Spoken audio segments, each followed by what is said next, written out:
पल इनको है काम का जनून, लेते नहीं लाइफ में ये जरा भी सकून।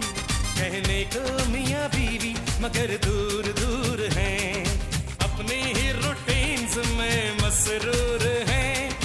कभी कभी इनकी मुलाकात है, घर की बात है घर की बात है, बात मेरे घर की बात है, बात तेरे घर की बात है, बात हर घर की बात है, बात घर घर की बात है।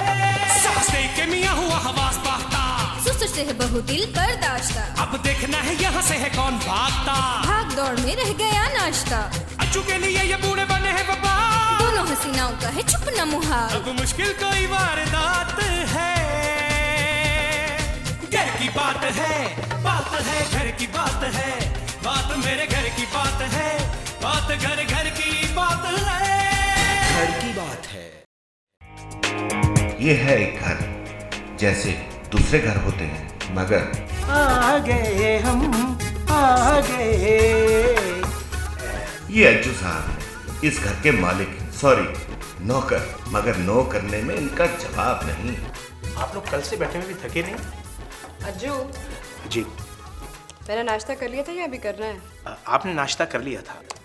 ओके, एक्सक्यूज मी, आपने कल किया था? इडियट। अल्लाह की शान, नाश्ता करना भूल जाती, पता नहीं सांस लेना कब भूलेगी। ये है इस घर के नौकर, सॉरी मालिक, कहने को तो मालिक, मगर हुक्म इन्हीं को मानना पड़ता है सभी का, आदत जो पड़ गई है। अज्जू आज मुझे क्या लेना है? आज आपने दुआएं लेनी है मुझे एडवांस देकर। ये है घर की असल मालकिन सीमी अमजद सलीम। घर के अलावा वो एक FM रेडियो की मालकिन भी हैं, जहां उनका हुक्म घर की तरह चलता है। ये और बात है कि FM चलता है कि नहीं चलता। मेरा मतलब है कि आज आपने ऑरेंज जूस लेना है अंडा बॉयल के साथ। आप अंडा ले लीजिए, बॉयल वो खुद ब खुद हो जाएगा। हर वक्त गुस्से में जो रहती है। अज्जू बकबक मत करो। मैं बकबक तो नहीं करता, मैं तो सीधी सीधी बकवास करता हूँ। हेलो, हाँ मुझे बिल कर। ओके। बेगम साहब, वो साहब जी, बेगम साहब, साहब जी, बेगम साहब जी। अज्जू तुम्हें कुछ चीज लड़ गई है क्या? आप लोग नाश्ता कर लें, मैंने भी नाश्ता करना है। सुबह से खाया तो बहुत कुछ है, लेकिन अभी तक नाश्ता नहीं किया। तंग मत करो, काम बहुत है। खुदा के लिए इसे बंद करेंगे। आप लोग नाश्ता करें। Ajju I am getting late. Late? मेरी बात सुने, देख तो सराय से। साहब जी आप मेरी बात सुने, इधर किधर जा रहे हैं आप? बाहर का रास्ता वो है, मोबाइल बाहर का रास्ता वो। या अल्लाह, वो किधर? चाबी तो ये रही। क्या है सर? ये 2 नंबर आम है।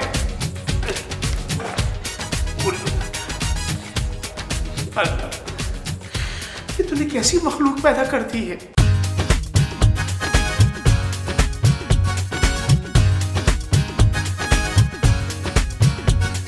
ये लड़कियां अज्जू की खुफिया किराएदार हैं जी।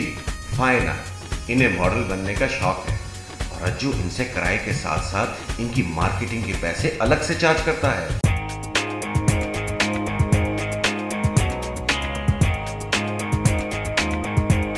और ये है मिस बीएन यानी ब्रेकिंग न्यूज। ये चीचा पत्नी से यहाँ न्यूज कास्टर बनने आई हैं। अगर ये न्यूज कास्टर बन गई तो ये इनकी जिंदगी की सबसे बड़ी ब्रेकिंग न्यूज होगी। अज्जू अपनी बकवास बंद करो, पहले मेरी बात सुनो। मेरी मम्मी आ रही है बाहर से। जाहिर सी बात है जी, अंदर से तो नहीं आ रही। वो शरीफ टाइप की मम्मी है तो बाहर से आएंगी ना। फिलहाल तो वो दुबई में ही है, चंद ही घंटों में यहाँ पहुँच जाएंगी। तुम जल्दी से घर की सफाई करो और मुश्ताक ड्राइवर को एयरपोर्ट भेजो। लेकिन वो उन्हें पहचाने का कैसे? वो तो उन्हें जानता ही नहीं, वो किसी और की मां ना ले आए। अज्जू तुमसे जो कहा है वो करो। ड्राइवर ने देखा है उन्हें, और अपनी बकवास बंद रखना। मैं कोशिश करूंगी एयरपोर्ट पहुंचने की। लेकिन अभी तो आप कह रही थी कि आपकी मम्मा एयरपोर्ट पर आने वाली है, और आप कह रही है मैं एयरपोर्ट पहुंचूंगी। स्टूपिड रिसीव करने। स्टूपिड? क्या उनके साथ अंकल जी भी आ रहे हैं? Ajju just shut up, okay? क्या बक रहे हो तुम? मैं बकरा नहीं जी, मैं अज्जू हूँ, आपका अज्जू, जिसका माँ बाप ने नाम अजर वल्द मजर रखा था जी, और मेरे दादा को अथर कहते हैं। ओए दादे के बच्चे, तुमने क्या खबर सुना दी है? दादा के जिंदा होने की जी? वो नई सिमी की मदर के आने की। तो आई को कौन टाल सकता है? और बकवास बंद करो, सुबह तक कोई प्रोग्राम नहीं था उनको आने का। बेगम साहबा ने तो ड्राइवर भी एयरपोर्ट पे भेज दिया है। ओए उससे रोको। क्या बेगम साहबा को जी? ना जी ना, ये मेरे बस की बात नहीं है जी। और बेवकूफ ड्राइवर को रोको। कमाल बात है साहब जी, हमारा ड्राइवर तो ब्रेक से भी नहीं रुकता। उसे कुछ ना कहे जी, वो तो बेचारा बेवकूफ भी नहीं है, पागल भी है। अच्छा, मैं कुछ करता हूँ। आप उसका इलाज करवा दीजिए, आपको सवाब होगा। इलाज तो तेरा भी होने वाला बेटे। ओके। ओह माय गॉड, तुम फिर न्यूज़ देख रही हो? बंद करो इसे, मैंने ब्यूटी कॉन्टेस्ट देखना है। जी नहीं, सिर्फ न्यूज़ चलेगी। तुम्हें पता है बीएन, ब्यूटी मुझे विरसे में मिली है। वो कैसे? मेरी अम्मी ब्यूटी पार्लर छोड़ के जो मरी थी। तुम तो इतना झूठ बोलती हो जितना नमक में आटा। देखना, एक दिन मैं इस मुल्क की सबसे बड़ी न्यूज़ कास्टर बन जाऊंगी। जाहिर है, जब 60-70 साल की उम्र में तुम्हें चांस मिलेगा तो लोग तुम्हें मुल्क की सबसे बड़ी न्यूज़ कास्टर कहेंगे ना। तुम तो बस जलती रहना। मैं बनूंगी सुपर मॉडल, तो न्यूज़ कास्टर बोरिंग। तुम्हें पता है, खबरें सुनते हुए मुझे सबसे ज़्यादा खुशी कब होती है? कब होती है? जब खबरें खत्म हो जाती हैं।